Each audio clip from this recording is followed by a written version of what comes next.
Phil Steele joins us now. Hey, Phil.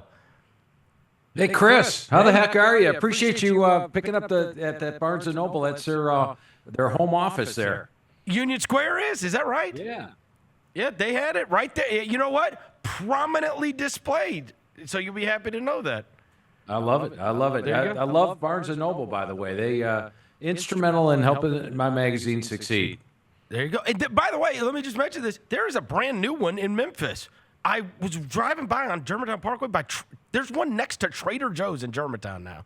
A new Barnes & Noble. So they probably got Phil Steele's magazine right there if you want to go by and grab one today. All right, Phil, I gave you credit because last year you came on the show with us and you told us about Kirk Cignetti, and surely you did not think it was going to go that well for Indiana last year when you were playing him up to us.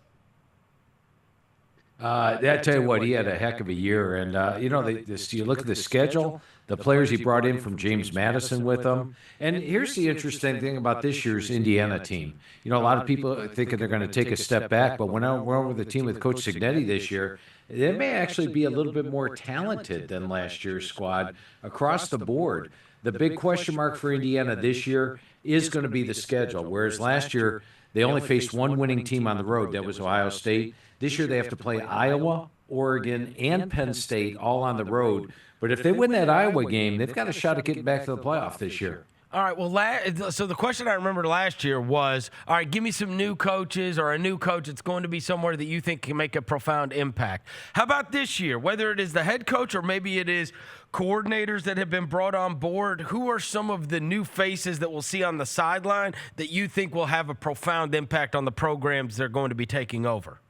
Yeah, let me start with the coordinator at Oklahoma, and it's Ben Arbuckle, and he steps into a really good situation because last year at Oklahoma, they had 0 returning starters on the offensive line. They lost their top 5 receivers at one point to injury, and naturally they struggled on offense. Well, this year, they have a much more veteran offensive line. They get those injured receivers back, plus they added in some players, and they go from a weakness to a strength at receiver. You take a look at the running back core. They added in Jaden Ott, who was the top running back out of the Pac-12 2 years ago, to team with Javonte Barnes. And then they bring in John Mateer, who was his quarterback at Washington State last year. All of a sudden, Oklahoma has an offense to go along with that outstanding defense, which last year held opponents to 87 yards per game below their average, number 6 in the country.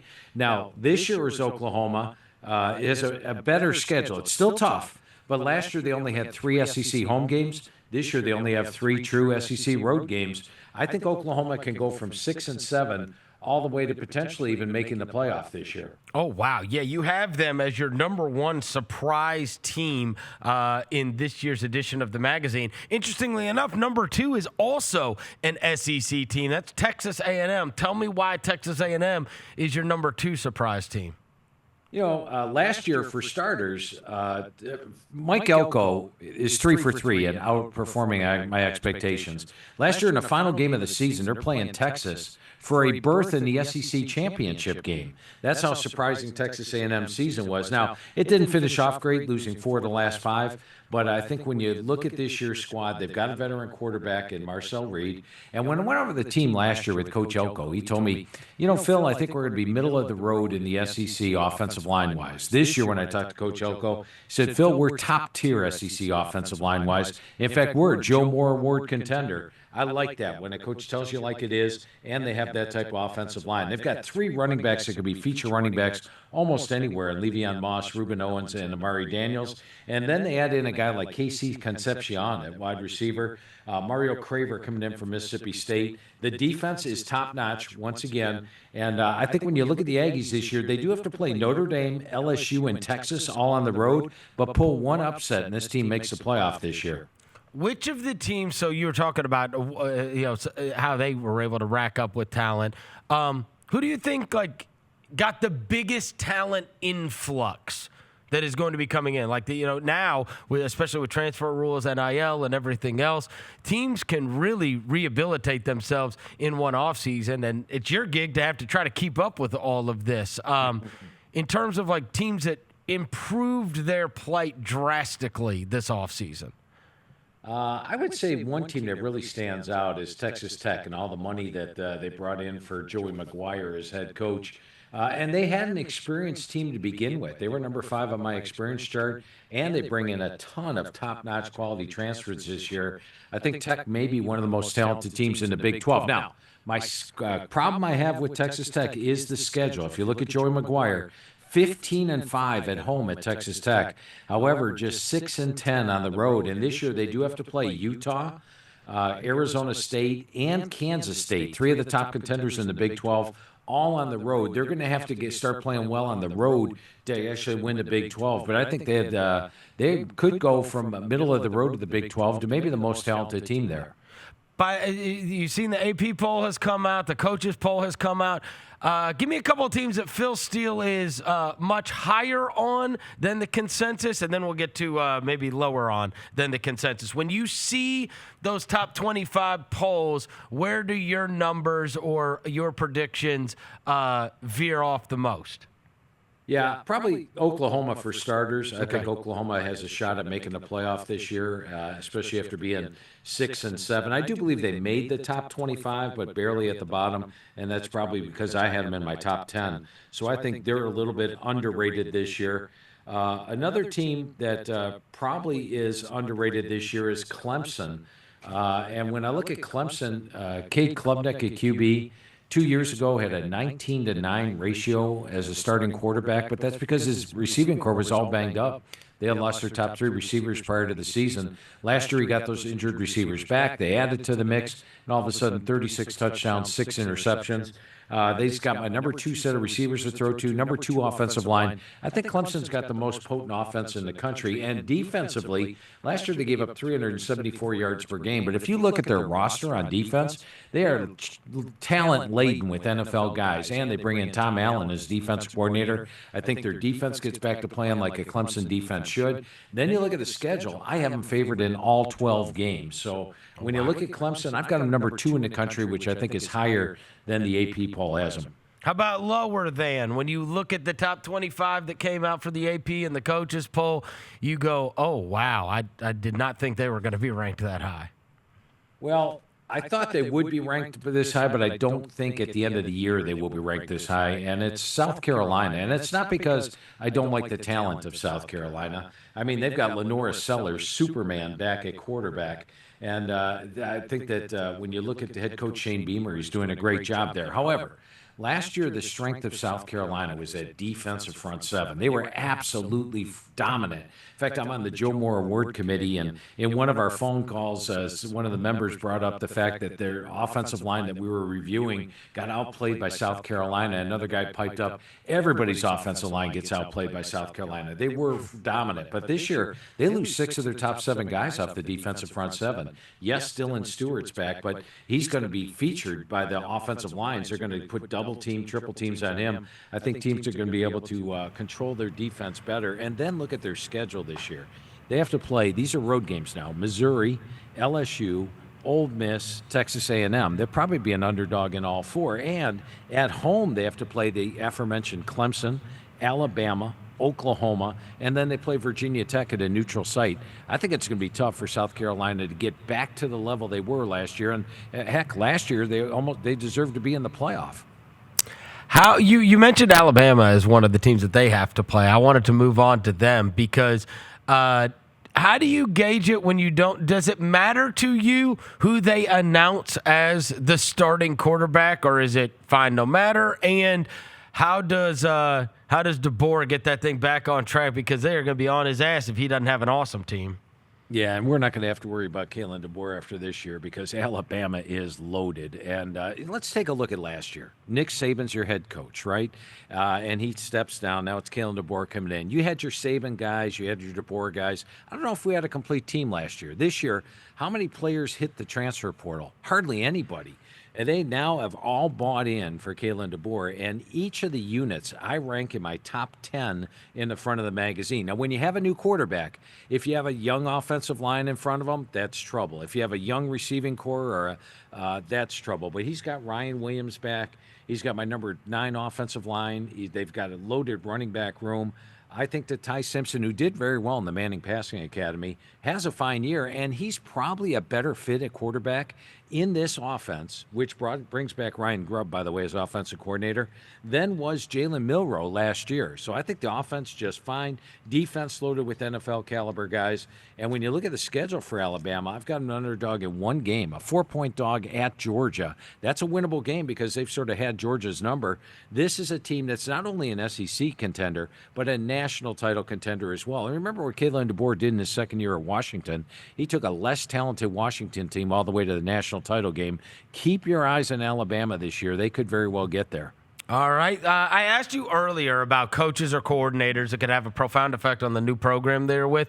Let me ask you about quarterbacks. Obviously, you mentioned Mateer when you were talking about Oklahoma and how high you are on them. Are there any other of the transfer quarterbacks that you think have a massive effect? Because we see these guys all over, whether it's Nico at UCLA or Aguilar at Tennessee or it's Castellanos at Florida State, on and on. There's so many of these schools that have the new quarterbacks that transferred. Any of the transfer quarterbacks that you think are going to have a huge effect on their new program? Yeah, one that stands out to me is at Iowa. It's Mark Gronowski. Mark Gronowski has been at South Dakota State the last couple of years, led a couple of national title teams. He's a guy that's a dangerous runner and passer. And if you look at Iowa the last 2-3 years, they're a team that's had banged-up quarterbacks. Their starter gets injured early. All of a sudden, they're playing backup quarterbacks all year. So I think you get a large upgrade at the quarterback position for Iowa, especially if he can stay healthy. And he's got a good offensive line in front of him. Now, Iowa, for years, had a top-notch offensive line. But then the last couple of years, they've sort of been down on the O-line. Well, now they're back to standards on the offensive line. You mix that in with the Mark Gronowski. You mix that in with the defense. And I think he's going to have a heck of an impact at Iowa.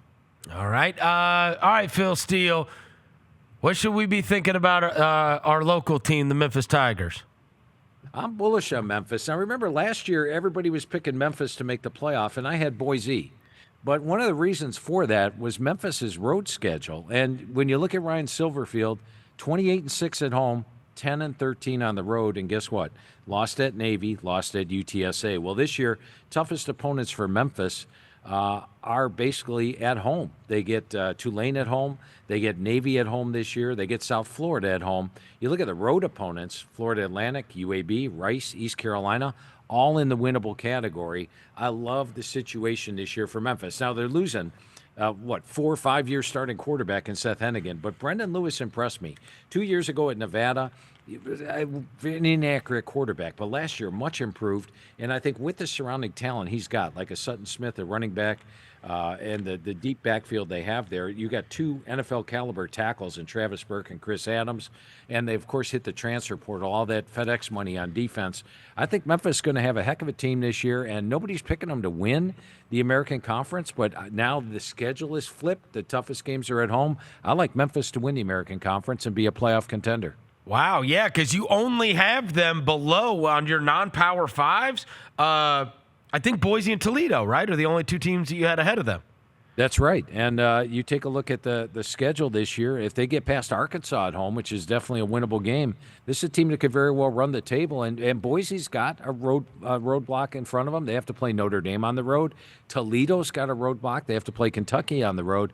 Keep your eyes on Memphis. They could surprise this year. Yeah, I like that you like it, and you said something positive about Lewis, because I think people have looked and they've gone, well, this guy, yeah, he started a lot of games, but he didn't win a lot of games at Nevada. But you kind of fancy him, huh? Yeah, you take a look. 2 years ago, I wasn't wild about him. The completion percentage, the ratio. But last year, Nevada actually surprised me in a lot of games. They were a very inexperienced team last year. They were one of the least experienced teams in the country. And Lewis almost led them to upsets on a weekly basis. And he finished hitting 68% with a 16-7 ratio. So greatly improved in all areas accuracy-wise. Dangerous runner, didn't have a great supporting cast last year, has a much better supporting cast and a more veteran offense in front of him this year. I think he's going to have himself a fine year, especially if he shows the improvement he did from 23 to 24. So last year, I remember you telling us that you talked to Signetti, you talked to Billy Napier, you talked to a lot of these different coaches, especially when you're trying to do your research and you're trying to put together the magazine. Who is the coach or coaches that you talked to while you were putting together the magazine that you ended up leaving the conversation thinking differently about that team and where you were going to rank them? The one that might stand out to me is might be Lance. Well, two of them. Number one, Signetti, because as I mentioned, I thought they lost a lot from last year, and this year I actually feel they have more talent than last year. The other one's Kansas and Lance Leipold, and I'll tell you why. Last year when I went over the team with Lance Leipold, he's like, we have a senior offensive line, senior receivers, senior running backs. See, everything was seniors, senior laden team. So in my head, heading into the phone call with him, I'm like, wow, they lost a lot of seniors from last year. But they've got Jalen Daniels back at quarterback. I like what they did in the transfer portal, the particular players that they brought in. And they returned Foster and Baines on the offensive line. The receiving core is probably upgraded. Last year's underachieved. So now I'm actually thinking with Kansas, where originally I thought down, definitely down, that after losing so many close games last year, and they finished beating 3 ranked teams in a row at the end of the year, Kansas could surprise some folks this year, and they're actually going to be better than last year, even though I thought after losing all those seniors, they'd be weaker. How much harder has putting this magazine together been in the NIL era? Ridiculous, just ridiculous. This second portal is a killer, Chris. I think when you take a look at it, the portal closed the end of April. So I used to be able to go to the press in the middle of May because I'd be talking to coaches after spring practice ended, and some teams' spring ends in March. So I could talk to coaches after a week when they have their post-exit interviews.